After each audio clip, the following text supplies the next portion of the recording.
Folks, let's talk about the Million MAGA March, or MAGA Million March, however you want to say it. By the way, Voice of the Composer here. Welcome back to my channel. It's Sunday night. How's everybody doing out there? I am really proud of everybody who attended this thing. I really am. I could see the love, the energy in that crowd. Who would have thought that the average American citizen who loves this country, wants to show their support for this country and our president, would show up in D.C. and shut that city down? We put that city on notice. We put D.C. on notice, as well as the media. And we said, no, we're not going away. We're still here. And we're going to defend our rights, and we're going to defend all the things that make this country great.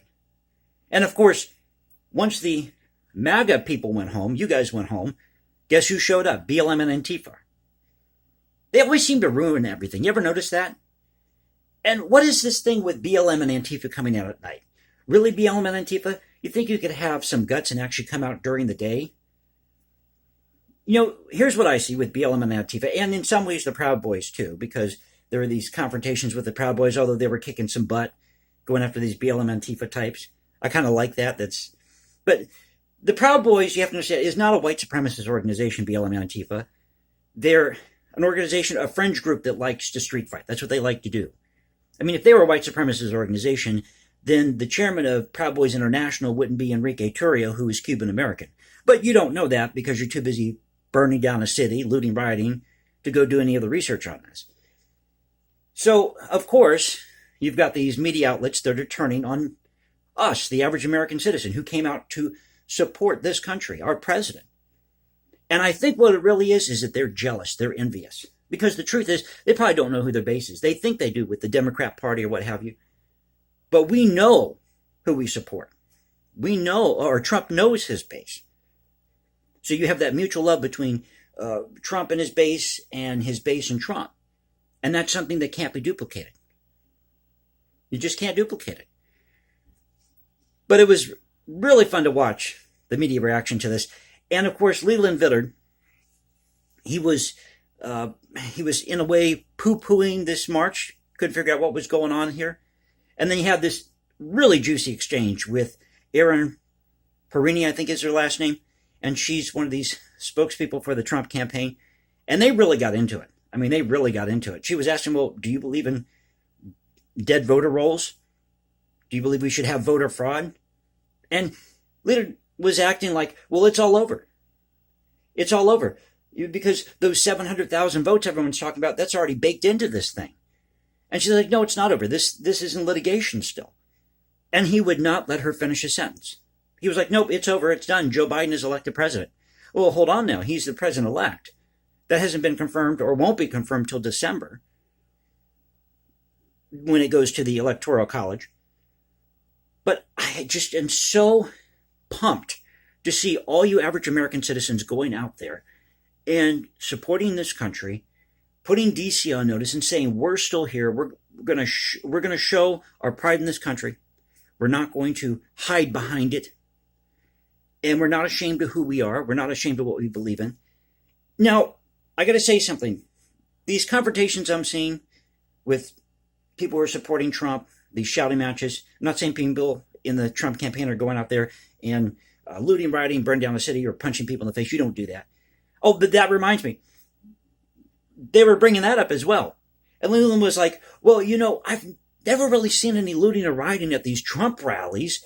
But it seems like at night, these things take on a pear shape. Yeah, because BLM and Antifa show up at night.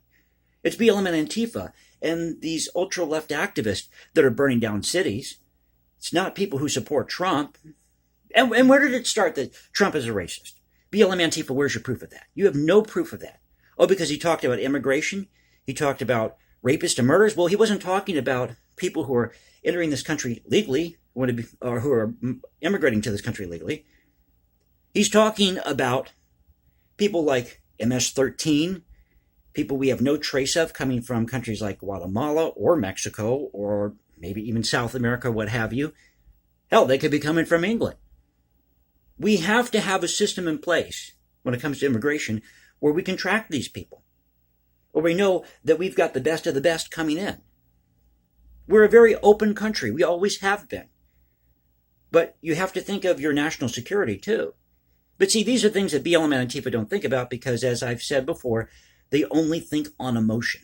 That's all they do is think on emotion. They don't use reason or logic to figure things out. They don't use their brain. You know, and it's like when BLM and Antifa show up, it's our fault, right? We're the ones that instigate this because we're all the racist, homophobes, and sexists or what have you. And I'm getting tired of that narrative. You know, we are getting really tired of that. No, we are not racist, sexist, homophobes. And I can prove it because if you looked at that crowd Saturday, there were a mix of people. White, black, Hispanic, Asian. Many, many people voted for Trump. All across the board. And here's what I see with BLM and Antifa. And in some ways, the Proud Boys.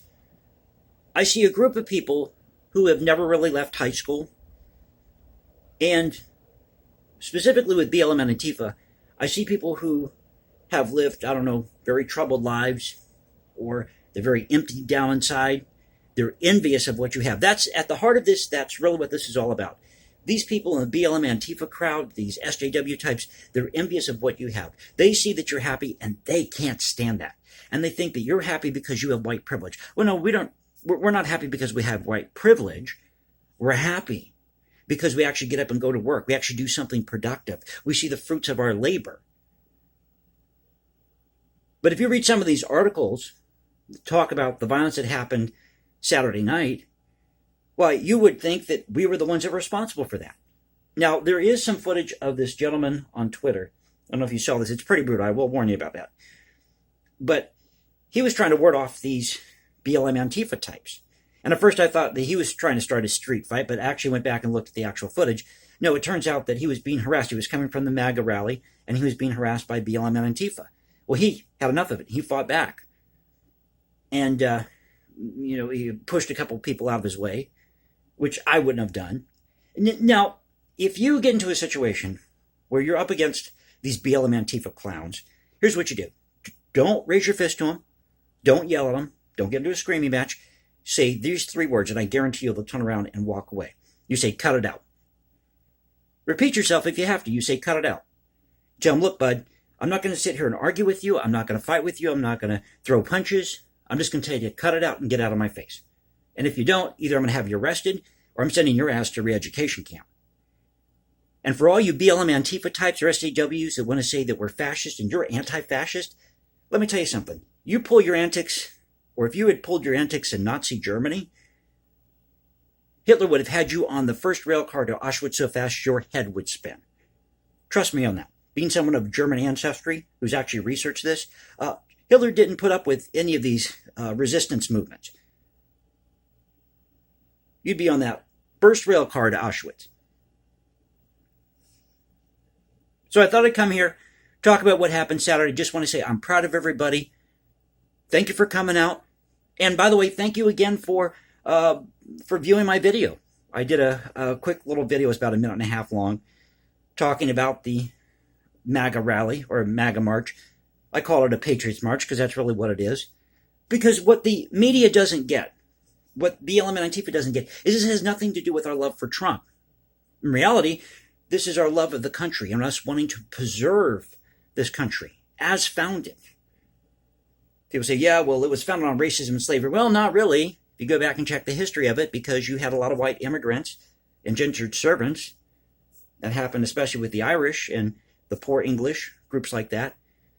They came over here and would do manual labor, which means they worked where? In the fields with slaves. That happened. It's 100% true. So it's not just slaves that built the South or built this country. It was a mix of people. Now, I'm glad we don't have slavery anymore or Jim Crow. But you people in the BLM Antifa movement need to get off that kick. Because guess what? There is no slavery right now in the United States of America. There is no Jim Crow. The only Jim Crow is the one that you're creating for yourself, the world that you live in. You're making your own prison by going out there and looting, rioting, burning down the city and saying how bad everything is. Well, why don't you spend that energy and that time going out and getting a job and actually earning a paycheck so you can save your money? And if you save your money, you'll build wealth And if you build wealth, you can invest in other things, and you'll see a return on that investment. And guess what? You'll live a nice, happy, full life here in the United States of America. Yes, you as a black individual or Hispanic or Asian can do anything you want in this country. It's all at your fingertips. It's all at your fingertips. It's just up to you whether or not you want to choose it. But the first step is to stop acting like you're in high school. Stop acting like you're the big man on campus because you can, throw fireworks at Trump supporters that are eating dinner out at an outside cafe. It's just unreal. But you know what? We need to stand up and say no more. We're not going to put up with this. You're not going to keep looting, rioting, burning down a city. We're not going to let you do it. We're not going to let you destroy this country. We're not going to have it. We're here, we're strong, and we're going to stay here. And we're not going to let you scare us. We're not going to let you bully us anymore. So to hell with BLM and Antifa. Hey, I'm willing to come to the table and compromise if you're willing to come to the table and compromise. It's a two-way street, bud. But not if you're going to loot, riot, and burn down a city. So if you enjoyed the video, please click that like button, subscribe, hit me up on Instagram at #JasonComposes. Leave comments below, and you can also reach me at Twitter, Voice of the Composer at Twitter. So in closing, I want you all to keep your heads held high. Do more of these type of rallies we saw in D.C. Keep putting the media and the establishment on notice. Tell them, no, we're here to stay. We're not backing down. This is what we believe in. Take it or leave it. And I hope that all this litigation really works out in Trump's favor, because we need to find out if indeed there was voter fraud in this election. Let's bring it out into the open. What are people afraid of? Come on, Dems, if you did wrong here, just fess up and say, hey, yeah, we did this because we want to find a way to get rid of Trump. I'll have a hell of a lot more respect for you. Instead of trying to hide behind the fact, oh, yes, we have President-elect Joe Biden, and we did this, squeaky clean in this election. Well, as I recall, in 1964, LBJ did a lot of ballot stuffing. Go check out that story. So I'll catch you next time. Once again, Voice of the Composer saying peace out, stay safe, everybody, and God bless this great country.